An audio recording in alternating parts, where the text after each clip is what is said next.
Safa Roshetevot Shel Schar Peri Abaten.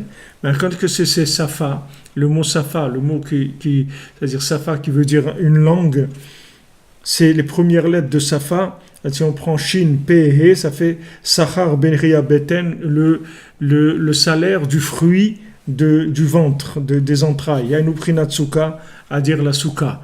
C'est-à-dire la souka, c'est une très grande notion de shalom, parce que dans la souka, on trouve un langage qui est un langage de paix, c'est-à-dire un langage où tout le monde peut s'exprimer, il n'y a pas besoin de se disputer, il n'y a plus de querelle, c'est un langage où tout le monde peut communiquer. C'est pour ça qu'à Sukkot aussi, toutes les nations, elles amenaient aussi des sacrifices au Beth Amikdash. C'est là où c'est le moment où tout le monde amène toutes les nations, elles venaient pour amener leurs sacrifices au temple.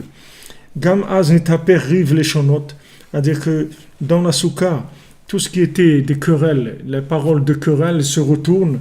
Velo yé prinadriv, et il n'y aura plus de disputes. Veillez safa achat leovdo shechem echad.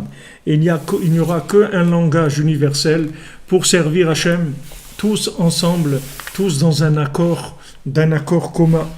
Vas-y idgaber emet. Et à ce moment-là, la vérité, elle prendra le dessus. Vous voyez comment la vérité, elle va prendre le dessus, c'est quand il y aura un langage qui sera un langage que tout le monde comprendra. Quand les gens comprendront, quand les gens ils se comprendront, quand ils parlent, qu'ils ne se disputeront pas, à ce moment-là, ils vont découvrir la vérité. Sfatemet ikon lahat, comme c'est écrit, un langage de vérité, il sera instauré pour l'éternité.